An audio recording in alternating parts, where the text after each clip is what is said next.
l'essai cette semaine, attention, le nom est long, le Mercedes-Benz GLE 63S AMG 4MATIC Plus. Le modèle à l'essai cette semaine, une ultime performance pour un VUS, c'est un coupé. Alors on va voir si ça vient combiner vraiment l'utilité et la conduite sportive. Si on se penche du côté du design, ce modèle de GLE-là est différent des autres parce que c'est un coupé et un AMG. Premièrement, on a la grille et le pare-choc avant qui sont différents puisque c'est un modèle AMG comme je mentionnais. Du côté des roues, on retrouve des 22 pouces avec des roues vraiment d'inspiration allemande. Ça me rappelle beaucoup les BBS. Et pour question de freinage, on a 3 options. On a l'option de base, on a l'option avec les gros étriers AMG et les disques perforés. C'est ça qu'on a sur ce modèle à l'essai cette semaine. Et on a l'autre option, ultime option, qui peut aller jusqu'à dans les 8000 $, où est-ce qu'on va avoir les disques de freinage en carbone céramique. Donc vraiment toute une option pour ce véhicule. Ici, on poursuit sur le côté. C'est vraiment ici que tout vient se jouer. Le véhicule a un look totalement différent parce que c'est un coupé. Donc, au lieu de continuer droit et finir un peu plus carré ici, on vient vraiment enlever une tranche du véhicule. On vient l'arrondir, ce qui fait une allure un peu plus sportive. Moi, j'aime beaucoup ça pour ce modèle coupé. À l'arrière, on retrouve un petit aileron et on a également une quadruple sortie d'échappement en noir. Du côté de la valise maintenant, vu que ce modèle-là est un coupé, on perd un peu d'espace. Donc la valise est très profonde, mais on perd un peu de hauteur, mais c'est certain, on s'en attend. On retrouve également un petit pare-bagages juste ici pour cacher nos achats. Quand même raisonnable comme place, vu la tête du véhicule, mais pour certains, peut-être ça manque un peu de hauteur et d'espace. Si on passe à l'espace arrière, j'ai dû avancer un peu le banc pour pouvoir entrer derrière Jules, qui est le dernier qui a conduit le véhicule.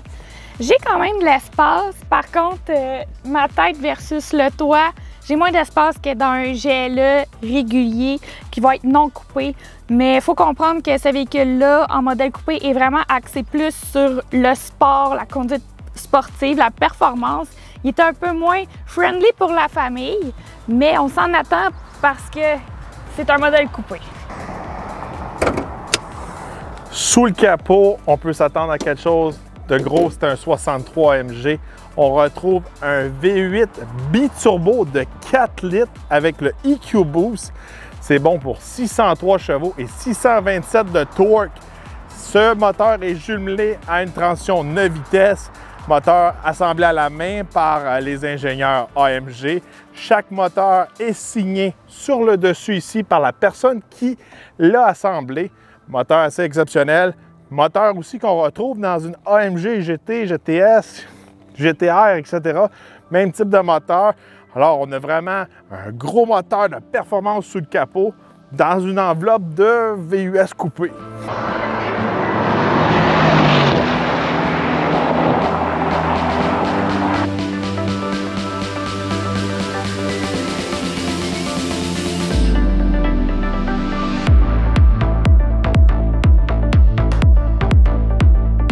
Bon, maintenant, on va tester l'accélération. T'es prêt, Ève?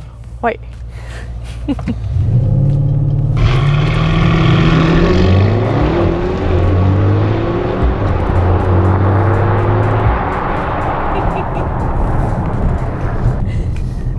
Pas de stress, des bons chiffres, puis encore là, je ne l'ai pas cochonné dans le red line. Ça pousse bien. On dirait que la première est comme... Il garde un peu du jus pour pas spinner de ça. Puis là, une fois que la deuxième embarque, on écrase. C'est là qu'on voit les gros V8 biturbo. Là. Ah ouais. C'est vraiment un véhicule qui est fait. Plus que tu vas être à haute vitesse, plus que là, il va opérer. Mais c'est vraiment au décollage, là, je le sens. Mais ça, c'est peut-être à cause du EQ Boost. Ah, je sais pas. Regarde, je pense que c'est plus comme un genre de safety. Ils veulent pas que le véhicule se plaigne trop de tours. Mais je pense que aussi le 4MATIC Plus fait beaucoup de magie au décollage, autant que pour la tenue de route. Ah ouais. Fait que quand on a fameux 4MATIC Plus là, parce que tu me l'as déjà expliqué, parce que Eve a passé quand même beaucoup de temps un peu chez Mercedes. Il y a quand même une bonne différence entre un 4MATIC et un 4MATIC Plus. Oui, le Plus, c'est vraiment la ultime version du 4MATIC. C'est plus poussé. Pour simplifier les choses, un 4MATIC normal va être vraiment pour monsieur tout le monde. C'est un système intégral qui est sécuritaire, qui va vous donner vraiment de la grippe en tout temps et surtout dans des conditions un peu plus comme hivernales, la pluie, ces choses-là. 4MATIC Plus, c'est vraiment un système intégral sport qui, là, il va venir mettre la puissance à la bonne endroit. Fait que c'est un petit peu comme si on comparait, je pourrais dire. 4MATIC, c'est un petit peu plus comme un Subaru, puis un 4MATIC Plus, c'est plus le système qu'on retrouve dans une Porsche. Ouais. Bon, on approche de notre fameuse curve. On va voir si ça tient, ce fameux GLI Coupe. On dans le chiffre. Oh, c'est plus. Hey, c'est Ouf! Solide, solide, solide. Ah ouais. Je pense que c'est un des véhicules qu'on a eu à l'essai. Je pense que dans les VUS, c'est celui qui tient le mieux la route. Oui, il est Vraiment. solide. C'est sûr et certain, quand on avait testé le X5M, on était sur les pluies d'hiver. Oui. Il faut pas oublier ça. Il y a certains véhicules qu'on teste pas dans les meilleures conditions. Là, on a des bons pneus, il fait chaud, on a un bon asphalte, mais c'était très précis, très solide. Ah oui. Puis on était loin de très loin. Oui.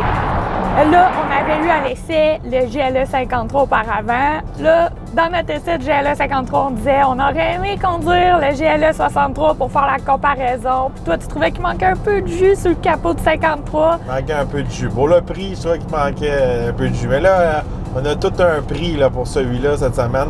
Fait que, on a le gros moteur, mais on a le prix qui vient avec. Oui. Puis est-ce que tu trouves qu'il y a une bonne différence entre le 53 et le 63? Ah, c'est sûr et certain. Je trouve que, je pourrais dire, en bas de 100 km/h, le véhicule n'est pas si rapide que ça, je pourrais dire.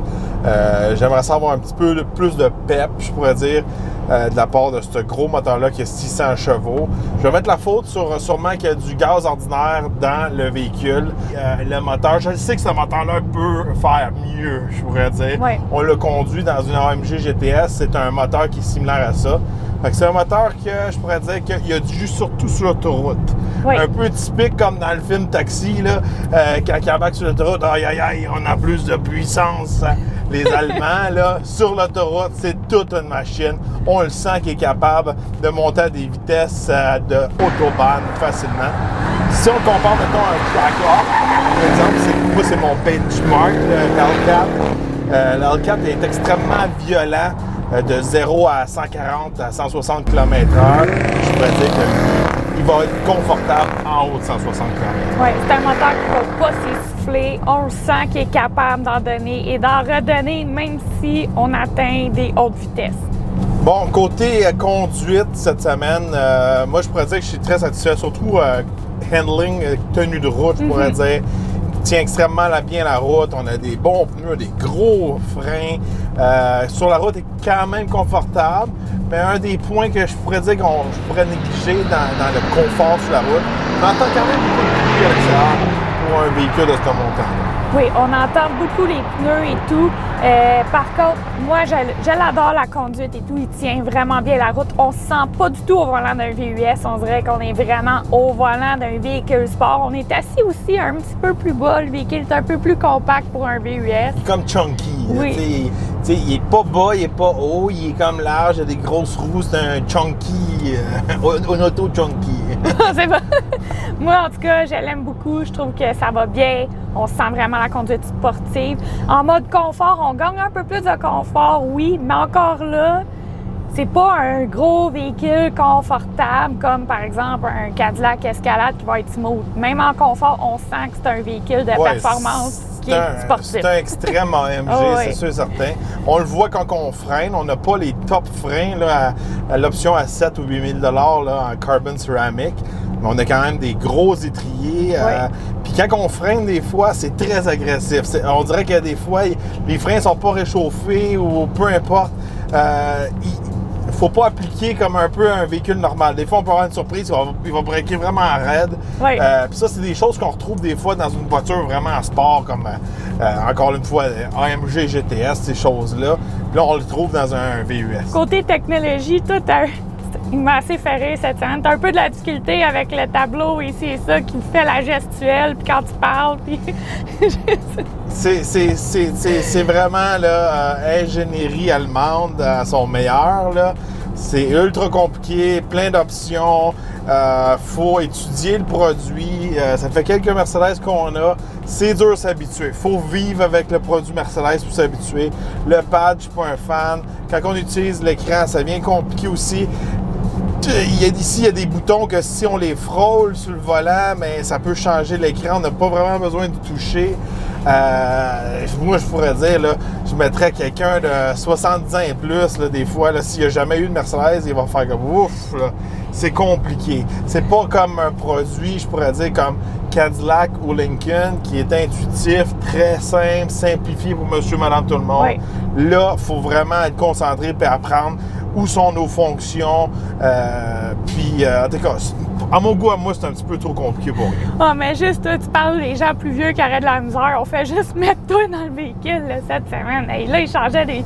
Là, il réussit à ajuster son écran. Là, ça a tout changé. Qu'est-ce qui s'est passé? Mais là, tu as accroché le petit mousepad sur ton volant. Mais là, puis là, juste la gestuelle que tu fais, ça change tout l'écran. Là.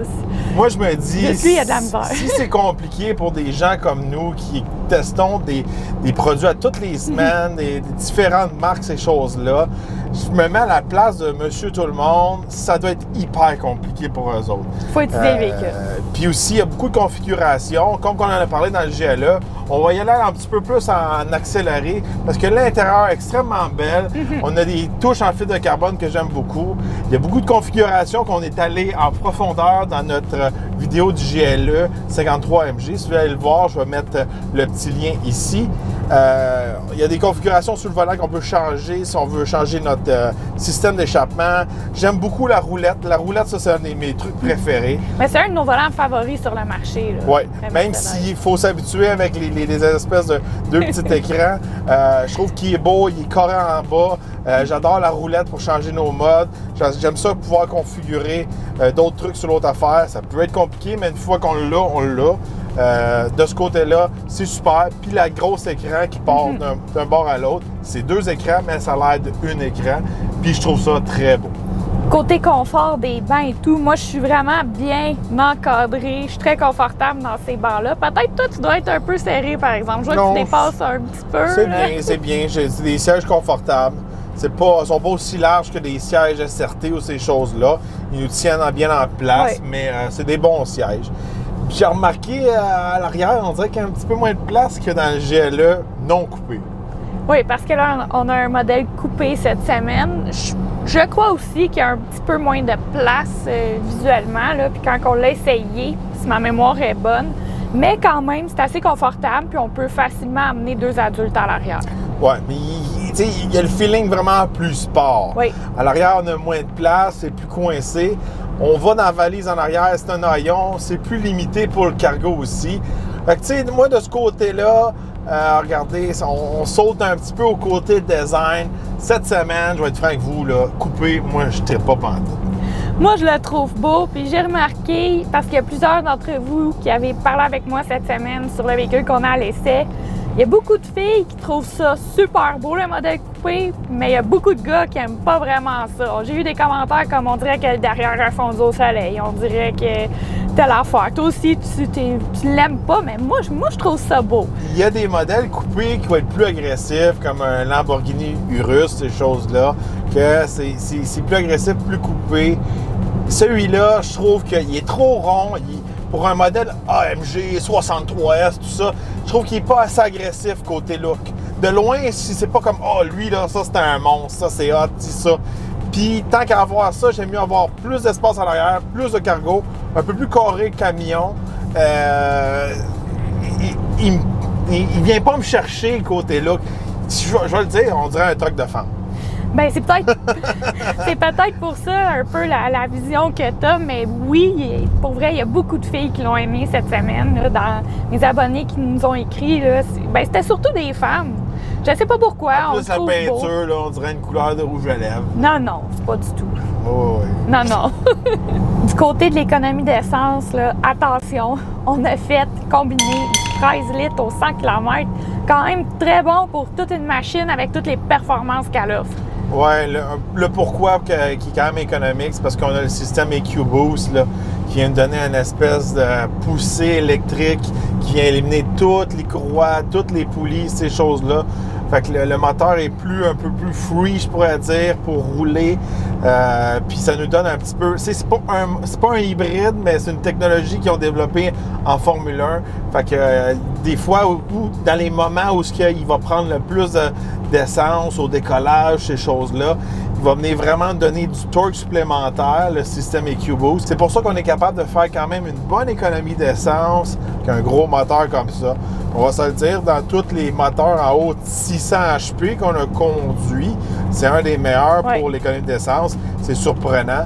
Quand on a eu le X5M, on a eu le Trackhawk, ces choses-là, ça consommait plus que ça. Puis cette semaine, quand même, là, on n'a pas été en mode éco, je pourrais dire. Je pense qu'on peut le descendre peut-être dans le 12 litres facilement. Fait que de ce côté-là, ça avait beaucoup de performance, ça n'avait pas une économie d'essence dégueulasse, je pourrais dire. Puis encore une fois, c'est grâce au système EQ-Boost. Maintenant, l'information que sûrement vous attendez tous, parce que Jules vous a pas mal teasé, là, que c'était le véhicule le plus cher qu'on avait essayé cette année dans les véhicules neufs et tout. Jules, combien coûte le modèle qu'on a à l'essai cette semaine? Il est d'environ 160 000 il y a des options qui manquent à part de ça. Je pense que le véhicule peut monter jusqu'à 170, 175 facilement. À ce prix-là, c'est dur à avaler. C'est un bon véhicule, c'est le fun à conduire, mais c'est très cher. Je pourrais dire qu'on peut s'acheter 2 Yukon Denali pour ce véhicule-là. C'est beaucoup. Puis là, quand on tombe dans une braquette, je pourrais dire à 160 000. On pourrait dire qu'il y a des véhicules à 50, 100 000. Dans mon livre à moi, quand on commence à dépasser les 130, 150 000, là, on peut être vraiment piqué. C'est pour ça qu'un peu, là, on est comme... on entend quand même beaucoup de bruit de l'extérieur, puis ces choses-là, on va aller chercher des détails, des trucs qui me fatiguent, comme que je mets mon téléphone, c'est pas super, c'est juste s'il rentre là. Ma main a de la misère à aller le chercher. Si on met moindrement un café ou une bouteille devant, on n'a plus accès à notre téléphone. Il y a des petits détails comme ça que là, quand on a une facture de 160 000 bien là, on peut être comme, ouais, tu sais, c'est cher. Ouais, c'est vraiment quelqu'un qui veut ce type de véhicule-là. C'est vraiment pour une clientèle particulière, écoutez, là, si vous êtes fan de technologie, là, le véhicule est tellement poussé côté technologie puis qu'est-ce qu'il offre, là, je pense que ça prendrait une vidéo juste pour vous expliquer comment fonctionne le tableau de bord avec les options sur le volant et tout, là. Ça prendrait une vidéo complète. Il en offre tellement, il est tellement personnalisable. Les modes de conduite et tout. C'est vraiment un véhicule de performance puis il n'est pas pour monsieur, madame, tout le monde. Non, mais c'est sûr et certain que peut-être que plus tard dans l'été, on va avoir vraiment sa compétition directe, le BMW X6M, qui est vraiment un coupé avec le même style de performance, ces choses-là. Mais même plus tôt, on a eu le X5M, qui y avait un petit peu plus de chevaux vapeur, puis il était moins cher que celui-là. Moi, c'est un petit peu plate, là, mais j'aimais beaucoup plus le X5M, avec les performances qu'il offrait, le style, le look, tout ça. Puis je pense qu'il était quoi, 30 000 moins cher, même un petit peu plus que ça, 35 000. Il y avait une bonne... Ça commence à être beaucoup d'argent. Oui, c'est pour ça que je dis c'est vraiment quelqu'un qui veut ce type de véhicule-là. Moi, je trouve, toi, t'as pas aimé le look. Moi, je trouve qu'il m'a tapé dans l'œil. Puis pourtant, j'aime ça, les véhicules un peu plus carrés habituellement, mais non, le coupé, je l'aime bien. Je trouve qu'il ne flash pas pour 160 000. Je te garantis que... Quand tu le regardes, tu vois pas que le véhicule coûte 160 000. Tous les gens que j'ai dit cette semaine, j'ai dit comment tu penses qu'il coûte ce Mercedes-là, sans qu'ils connaissent ça, un qui connaît ça un peu, sans savoir vraiment le line-up Mercedes, tout le monde était comme, je sais pas, 100 000, 120 000. Personne me dit 160 000. Ouais. Il y a juste une personne, puis c'était un de mes anciens colocs qui connaît full les chars. Là. Il y a juste lui qui l'a eu, là, le gars de Goodyear. Là. Mais regarde, à part de ça, tout le monde était comme c'est bien trop cher. Tout le monde nous a dit que c'était trop cher. Oui, mais c'est parce que les gens disent que c'est trop cher, mais c'est parce qu'ils connaissent pas ça assez. Ils savent pas ce que le véhicule offre au complet. Comme je vous dis, il y a tellement de choses. Il y a des choses que vous retrouverez même pas dans un Cadillac Escalade. C'est compliqué, mais un coup qu'on maîtrise ça, là, c'est super. Moi, je trouve. On n'est pas d'accord pour cet essai. Coupé. Il aurait dû couper dans le prix. Oh non! Bon, ça concluait pas mal notre essai pour aujourd'hui. Dites-nous ce que vous en pensez. Est-ce que vous préférez le GLE ou le GLE coupé? Est-ce que vous trouvez que le véhicule vaut la peine, vaut son prix de 160 000 $? Dites-nous-le dans les commentaires. N'oubliez pas de vous abonner, n'oubliez pas de liker et partager les vidéos. Également, on vous met le lien de nos pages Facebook et Instagram dans les commentaires. TikTok. Et TikTok dans les commentaires. Et on se retrouve dans un prochain Essai routier.